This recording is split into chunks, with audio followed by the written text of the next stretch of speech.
Հայաստանը Հայաստանին պատերազմ է սպառնում։ Ես ուզում եի որպես գերատեսչության ղեկավար ձեզ հարցնել, կան ինչ-որ փաստական քրեաներ, ինչ-որ ինֆորմացիոն տեղեկատվություն ունի ՊՆ-ն, որ իսկապես ինչ-ինչ ուժեր, օրինակ ակնարկստեյության Ադրբեջանին ենթադրում են վերաբերվում, որ այդ դեպքում կարող է պատերազմել Հայաստանի դեմ։ Բայց հստակ չի, ընդդիմության հիմնական հատվածի հայտարարությունները նրա մասին են, որ ունեն տարածքային պահանջներ հարևան երկրներից, իսկ դա ենթադրում է ուղիղ պատերազմ։ Այսինքն նոր բան էստեղ ասել, կարող է ասել, որ տարածքային պահանջ կա կողքի երկրներից, որ հայտարարությունը կոնկրետ դուք կհամարեք։ Բայց եթե քաղաքացիական պայմանագիր կուսակցության վարչության նախագահ Հայաստանի Հանրապետության վարչապետը ասում է, ես ղեկավարում եմ շարժում,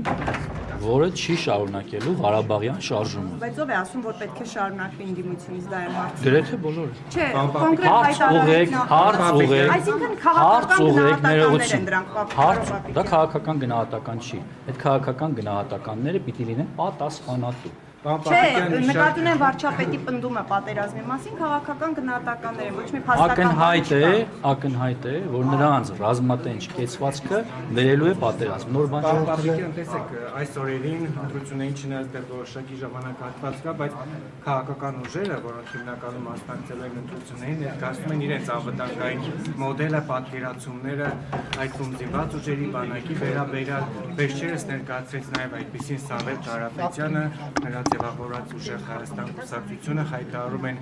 մեծ թվով դրոնների ձեռքբերման մասին, ընդհանրապես ինչպես կարծակայեք։ Դե դժվար է հիմա ասել Սամվել Կարապետյանը ինչ որ բան է հայտարարել։ Ես հիմա պիտի հասկանամ, մենք գործ ունենք արհեստական բանականության, թե իրական մարդու հետ, երբ իրական կլսենք նրան, գուցե այդ ժամանակ արձագանքեմ իրեն։ Բայց հաշվի առնելով, որ պրոցեսներ են տեղի ունենում եւ հասարակությունը այնուամենայնիվ նաեւ արհեստական բանականությանը առերեսվում է եւ գուցե պիտի լուրջ վերաբերվի, որովհետեւ մենք աշխատում ենք վիրտուալ մարդկանց հետ եւ ոչ իրական, բնականաբար պիտի վիրտուալ մարդկանց մասին խոսենք, հաշվի առնելով, որ երեք արդեն նրանք տեսանյութեր էին տարածում, որոնք մեղմ ասած հարիշ չէ ոչ քաղաքական ուժին եւ նաեւ կա խաղանների, չգիտեմ, այլ պատկերներով, ինչ-որ արհեստական բանականության ձևավորված ուժեղ մարդկանց երկարով։ Ես ընդհանրապես կարող եմ ասել, որ այդ մարդիկ ուղղակի իրավունք չունեն խոսել անվտանգությունից, նույն Սամվել Կարապետյանը անվտանգությունից խոսելուց առաջ թող իրեն հարց տա եւ հասարակությանը պարզաբանի, որ մի գերդաստան, մի ամբողջ գերդաստան չծառայած զավակներով, որդիներով, թոռներով։ Ես խոսում եմ կոնկրետ քաղաքական գործչի եւ նրա զավակների մասին։ Եվ մարդ, ով ունի մի գերդաստան, որոնց մի մասը չեն ծառայում, պիտի պարզաբանում տա եւ նա խոսի անվտանգությունից։ Ես այլ բան իշտ իրեն չեմ։ Երբ կպարզաբանեն, ինչու չեն ծառայել։ Ինչու Հայաստանի Հանրապետության քաղաքացի լինելով, բայց մարդիկ փախած են, ձեր ցավը տանեն։ Հարցն է, որ այդ պարզաբանումը չի տրվել նաև։ Նարեկ Կարապետյանը այստեղ է, Նարեկ Կարապետյանը ես փախչող չեմ ասում։ Բայց ում ասում եք։ Սամվել Կարապետյանի տղաները ուր են եղել մինչև 27 տարի։ Գյուղություն բան նախարարի տեղեկություններ ունենք, դա օրինական թե անօրինական ճանապարհով բանակից ազատվել է։ Փաստ է եղել, որ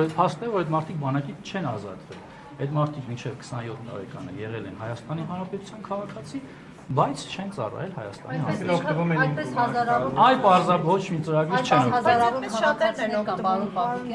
Հազարավոր քաղաքացիներ հայտ չեն ներկայացնում քաղաքական եւ երկիրը ղեկավարելու հայտ չեն ներկայացնում։ Բոլորի բանակից ազատվելու համար կան համապատասխան հիմքեր։ Հարցում արեք բոլորի պատասխանը։ Պապիկյան, դուք այս շրջանում արդյոք Պաշտպանության նախարարությունը հաշվի առնելով Իրանի պատերազմի ռիսկերը գնահատել է մեր անվտանգային իրավիճակը ինչպիսին է, պաշտպանությունը ինչ վիճակում է կամ ինչ ռիսկեր կան եւ շատ տարօրինակ է, որ այդ պատերազմի օրերին դուք քարոզչություն եք անում պաշտպանության նախարարը, երբ որ մեր անմիջապես հարևանությամբ սահմանին տեղի է ունենում պատերազմ, քարոզչություն է անում։ Համապատասխան գործառույթները չի անում։ Իսկ որն է համապատասխան գործառույթը։ Դե համապատասխան գործառույթները, որ հաշվարկեք ռիսկերը, պաշտպանությունը մեր ինչպիսին է։ Իսկ վստահ եք, որ դա չի հաշվարկվում։ Հայաստանի Հանրապետությունում կան մարմիններ, անվտանգության խորհուրդ, արտաքին հետախուզական ծառայություն, ազգային անվտանգության ծառայություն։ Եվ պաշտպանության նախարարություն։ Հա, պաշտպանության նախարարությունը կա, պաշտպանության նախարարությունը իր տեղում է, բոլոր ռիսկերը գնահատվում։ Այսինքն դուք երբ որ գնում եք, ինչ մեսեջ է, տեսեք, պարոն Պապիկյան, դա շատ ուշագրավ մեսեջ է մեր Մեսեջը մեր հասարակությանը, որ Հայաստանի Հանրապետությունում խաղաղություն է։ Պարոն նախարար, ներողություն եմ, 2021 թվականից հիշեցում, որ ընդամենը 2 օր առաջ Պաշտպանության նախարարի գլխավորած պատվիրակությունը գտնվում էր Իրանի Իսլամական Պարոն նախարար 2021 Ես ձեր հարցի պատասխան եմ։ Քանի որ հավելում եղավ, դուք